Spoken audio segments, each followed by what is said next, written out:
কিসের সন্তান তুই বেনা? আমার করণের যা করিয়া দিছি ফুত, এবার তুই নমাজ হইলে পর না হইলে না, এদিনই কথা। আমনের করণের আছিল কিতা মানে, এই যে তুই কইছ বিদেশ যাবি, বিদেশ পাঠাইছি, কইছ বিয়ে করবি, বিয়ে করাই দিছি, তুই কইছ গদ্দুয়ার করে দিতাম, গদ্দুয়ার করে দিছি, তুই কইছ রাজমিস্ত্রি ইট গাইত বাবা আপনি খাড়াই থাকবেন, আমি হারাটা দিন খাড়াইয়া আসিলাম। হ্যাঁ, আমার যে দুর্ভাগ্যি আমি করে দিছি।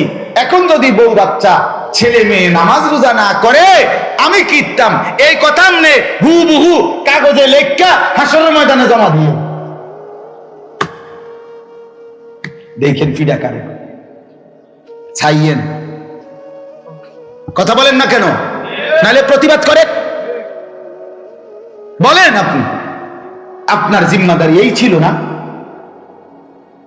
ছেলে মেয়ে স্ত্রী সন্তানের শুধু ঘর, সোফা, খাট, ফার্নিচার এগুলোই ব্যবস্থা করা, এটাই আপনার জিম্মাদারি ছিল না? তার নামাজের ফিকির আপনার জিম্মাদারি না? তার পর্দার ফিকির আপনার দায়িত্ব না? হালাল উপার্জনের ফিকির আপনার দায়িত্ব না? আজ আমরা উল্টে গেছি, আজ আমরা ভুলে গেছি, আজ আমাদের কি মনে নাই তাও মনে নাই, আজ আমরা কি বুঝি না তাও বুঝি। গাফলতি সীমাহীন, বললাম না? মনোযোগ নাই, আন্তরিকতা নাই, ওলামায়ে কেরামের কথা শুনবার মধ্যে মহব্বত নাই। ওই মসজিদে ঢুকে জুমার নামাজের বয়ানের মধ্যে হুজুরে বইয়ে ওয়াজ করতো, এবড়া গেড়ি হালাইয়া জুড়ায়। হুজুরের ওয়াজ যতক্ষণ, জেডার জুড়ানি এতক্ষণ, সামনে বইয়া এরম করে, মানে মাথারে বর্ষি দিয়া মাছ ধরে। আর বাচ্চা ছেলে পেলে গুলো পিছনে ঠেলা ঠেলি, ধাক্কা ধাক্কি, কেউ চুল ধরে টানে, কেউ জুতা ধরে টানে, কেউ পাঞ্জাবি শার্ট ধরে টানে, কেউ মোবাইল টিপে। ওরা হলো দুষ্টমিতে আর এরা হলো জুড়ানিতে। আল্লাহর কথা শুনে কি বলে? জিন্দেগি বদলাবে কিভাবে বাপ? আপনি কি সবক নিবেন না? আপনি কি জানবেন না সন্তান কিভাবে মানুষ করতে হয়? কথা বলেন না কেন? এটা কি কোনো কাজ না? আমারে বলেন না, এটা কি কোনো কাজ না? তো বলেন আপনি। আমরা তো এতটুকু শিখা উচিত ছিল। আমি যখন বিবাহ করেছি তো আল্লাহ চাহে তো আমার সন্তান হবে, আমার জিম্মাদারি কি? আমার সন্তান কিভাবে গড়বো আমি? কিভাবে গড়ব? রাসূলুল্লাহ সাল্লাল্লাহু আলাইহি ওয়াসাল্লাম বলছেন, মুরু আওলাদাকুম বিসসালাত ওয়া হুম আবনাউস সাবঈন। তোমার সন্তানের বয়স যখন 7 তখনই তাকে নামাজ আদেশ করো, নামাজ শুরু করো। আমি আলহামদুলিল্লাহ শুধু বুঝার জন্য বলতেছি, আমার ছোট ছেলের বয়স যখন গুনে গুনে 7 হয়েছে, আমি 7 বছরের গুনে গুনে শেষ হওয়ার পরেই আমার ছেলের সাথে আমি বুঝাইয়া বলছি, আব্বা তোমার বয়স 7, আমাদের নবীজি বলছে 7 বছর থেকে তোমারে নামাজের কথা বলতে, আব্বু এখন থেকে তোমারে আমি ফজরের নামাজে উঠাবো, আব্বা তুমি কুরবানি নামাজ পড়বো। এটা আমার জিম্মাদারি, এটা আমার জিম্মাদারি। আমি প্রতিদিন ফজরের নামাজে মসজিদে যাওয়ার আগে আমার বিবি আমার মেয়েকে একবার উঠাই, সালাম ফিরাই। আমার ঘরের সামনে মসজিদ, আপনি যে জিজ্ঞাসা করলো জানবে। আমি ফজরের নামাজের সালাম ফিরাইয়া মসজিদে দেরি করি না, সবসময় সাথে সাথে চলে আসি ঘরে। আবার আইসা দেখি বিবি বাচ্চা উঠছে কিনা। এটা আমার জিম্মাদারি, এটা আমার কি? এটা আমার দায়িত্ব। আমি দায়িত্ব ভুলে গেলে হবে কেন? কোরআনুল কারীম আল্লাহ বলেন, ওয়া'মুর আহলাকা বিস-সালাহ, আপনি পরিবারের সদস্যকে নামাজের আদেশ করুন। নবীকে বলছে, ওয়াসতাবির আলাইহা, আপনি নিজেও নামাজের উপরে মজবুত থাকুন। যে আমল আপনি করবেন সে আমল সন্তান বিবি বাচ্চাকেও বলবেন। লা নাসআলুকা রিজকা, বাহ কি কথা মাওলানা। আল্লাহ বলেন, আপনি যদি বলেন আল্লাহ বউ বাচ্চা নিয়ে পুরা সংসার যদি নামাজে ব্যস্ত হয়ে যায়, দুনিয়া রোজগার হবে কিভাবে, কামাই হবে কেমনে, সবে আল্লাহ আল্লাহ করলে ভাত মাছ কান্নে দিব কে? অনেকের আছে না এমন কথা, আরে সবে মিলে করে বুজুর্গি দিয়ে আইলে দুনিয়া চলবো কেমনে? না দুনিয়া আমনে না চালান। আরে বাপরে, কথাতে না উড়ে আর বই কথা বুঝছেন না? আল্লাহ বলেন, লা নাসআলুকা রিজকা, না রে বান্দা, তোমার বিবি বাচ্চাকে খাওয়াইবার জন্য রিজিকের সহযোগিতা আল্লাহ বলেন আমি তোমার কাছে সাহায্য চাই না। নাহনু নারযুকুকা, আমি একাই সকলকে রিজিক দেব। এই জন্য আমি সবসময় বলি, আল্লাহ বলছে, হে মুসলমান, বিবি বাচ্চা এবং তোমার নিজের নামাজের ফিকির করো তুমি, ভাতের ফিকির করব আমি। ভাতের ফিকির কার? সেজদার ফিকির কার? আমার। সেজদার ফিকির কার? আরে বলেন না কার? না আমার কোন? আমার। বলেন কার? আর ভাতের ফিকির কার? আমরা উল্টে গেছি। আমরা কি করে লাইছি?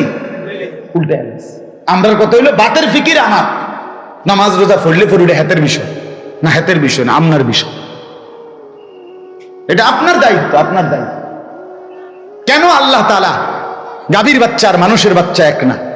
গাভীর বাচ্চা হওয়ার পরে 2 বাজার 3 বাজার পরে গাভী বেচ চালাইলেও অসুবিধা নাই। বাছুরিটা দৌড়াইয়া মৌড়াইয়া এটার মতো চলবে, এটার কোনো এত তরবিয়তের কিছু নাই। কথা বলেন না কেন? শিক্ষার পরিচর্যা, এটাকে যত্ন করে গড়ে তোলার কিছু আসেনি এটার ভিতরে, তাহলে গাই বেচ চালাক, সমস্যা নাই। কিন্তু মানুষের বাচ্চা এমন না। মানুষের একটা কোলের বাচ্চা, এই একটি বাচ্চার মাথার উপরে আল্লাহ তাআলা মা, বাবা, দাদা, দাদি, নানা, নানি, চাচা, চাচি, মামা, মামি, ফুফা, খালু, বড় ভাই, বড় বোন, দুলা ভাই, এতগুলো মানুষ যার মাথার উপরে অভিভাবকের ছায়া, এতগুলো মানুষের ছায়া থাকবার পরেও এই সন্তান নষ্ট হবে কেন? কথা বলেন না বাপ? চরিত্রহীন হবে কেন? তাও আমার ঘরে থাইকা। আমি যদি মুসলমান হই, আমার যদি আখিরাত লাগে, আপনি যুদ্ধ করতে হবে। শোনে না বলে ছেড়ে দিলে হবে না। আপনাকে যুদ্ধ, আপনি কমপক্ষে, আমি এতটুকু বলি, যদি কিচ্ছু না হয়, কমপক্ষে এদ্দুর কমপক্ষে যেন আপনার ছেলে, আপনার মেয়ে, আপনার স্ত্রী যেন বেনামাজি, বেহায়া, এটা যেন কমপক্ষে আপনার মুখে হাসি না দেখে। সে যেন বোঝে যে মৃত্যুর দিন পর্যন্ত আমার বাপ আমার উপরে নারাজ ছিল, মৃত্যুর দিন পর্যন্ত আমার স্বামী আমার উপরে নারাজ ছিল।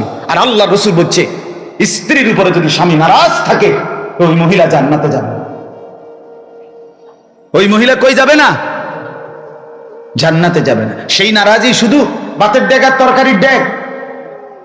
তো আপনি সিদ্ধান্ত নিন, আমি তোমার সাথে কোনোদিন আর হাসবো না বাপ। হযরত ওমর রাদিয়াল্লাহু তাআলা আনহু, আপনারা শুনছেন, ওনার জীবনে ওনার একটা মাত্র ছেলে, একবার জীবনে রাসূলুল্লাহ সাল্লাল্লাহু আলাইহি সাল্লামের একটি হাদিসের বিপরীতে উনি একটা যুক্তি দেখাইছিল, ছেলেটা ভিন্ন যুক্তি। খোদার কসম, হযরত ওমর বলছে, আল্লাহর কসম ফুত, আমি মৃত্যু পর্যন্ত তোর সাথে আর কথা বলবো না। তুই আমার রাসূলের কথার উপরে পাল্টা যুক্তি দিলা,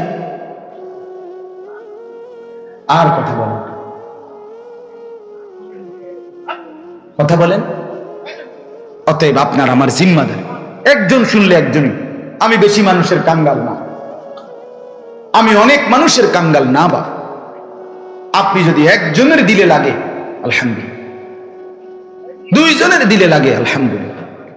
এই জন্য দয়া করে আজকে মূল কথা এটাই, হাসরের ময়দানে যেতে হবে না, কোনো সন্দেহ, কোনো সন্দেহ।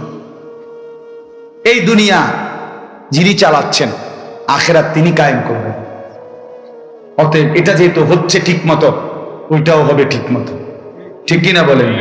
রাত শেষে যেমন ভোর হয়, ভোর দিন শেষে যেমন রাত হয়, এটা যেমন বাই সিরিয়াল চলতেছে, এটা যেমন ঠিক মতো চলছে, ওইটাও ঠিক ঠিক হবে। নাকি সন্দেহ মনে হয়? সন্দেহ হইলে এনও লাগিয়ে যেত সন্দেহ। দুনিয়ার বিষয়েও ফেসফুস লেগে যেত, কিন্তু দুনিয়ার কোনো বিষয়, আল্লাহর নিজামে কোনো বিশৃঙ্খলা নেই। আপনার একজন মুরব্বী, চাচা তো অনেক মুরব্বী মনে হয়, আপনার আমলে জীবনে এমন হয়েছে যে এক টানা 72 ঘন্টা রায়তা ছিল? আপনি শুনছেন আপনার দাদার আমলের কাহিনী? কারো 14 গোষ্ঠী জীবনে শুনে নাই। কোন রূপকথার গল্পের মধ্যে কথা নাই।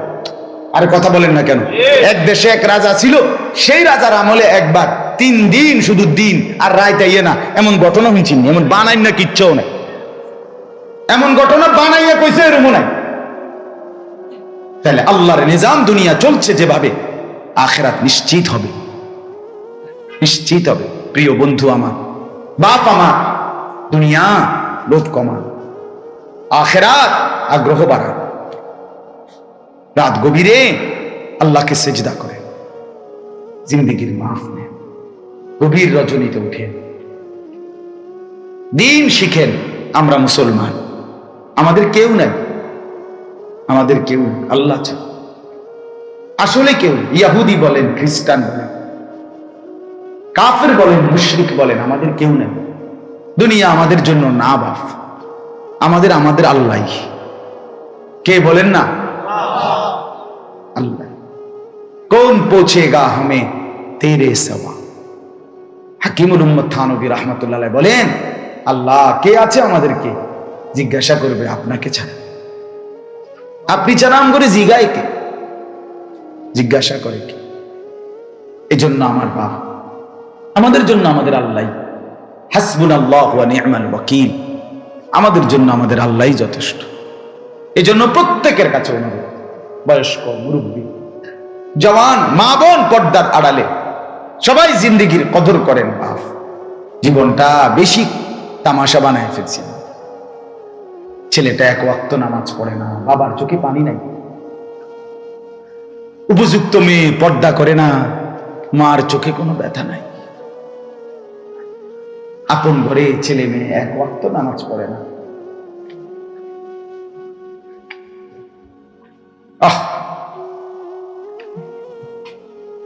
কথা বললো না আমার ভাই, কথা বললো না। আরেকজনের কষ্ট দিও না, তোমার কষ্ট হলে উঠে যাও। বর্তমান সময়ে আমি সব সময় বলি, যুবকদের, ছেলেদের বরবাদের মূল কারণ হলো, 1 নাম্বার কারণ হলো অসৎ বন্ধু। সমবয়সী অসৎ বন্ধুর খপ্পরে এই লাখ লাখ যুবক শেষ। সামান্যগুলো ভালো হতে দেয় না, সামান্যগুলো কি হইতে দেয় না, ভালো হতে দেয়। বহুত খতরনাক। কোরআনে আছে কিয়ামতের দিন অসংখ্য নাফরমান কোরআনের আয়াত নিজের আঙ্গুল এইভাবে দাঁত দিয়া কামড়াইতে থাকবে আর বলবে, ইয়া লাইতানি লাম আত্তাখিজ ফুলানান খলিলা। হায় মন্দ কপাল আমার, আফসোস যদি তাকে বন্ধু না বানাইতাম।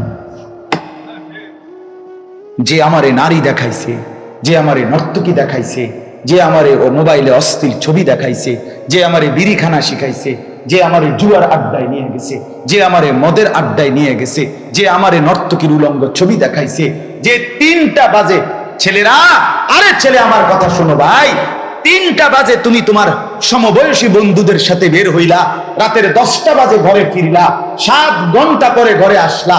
7 ঘন্টার ভিতরে যে সমবয়সী বন্ধু একবারও বললো না যে দোস্ত আসর পড়বি না, মাগরিব পড়বি না, এশার নামাজ পড়বি না, আমি নিশ্চিত বলি এটা যে বলে নাই এটা বন্ধু না, এটা শয়তান।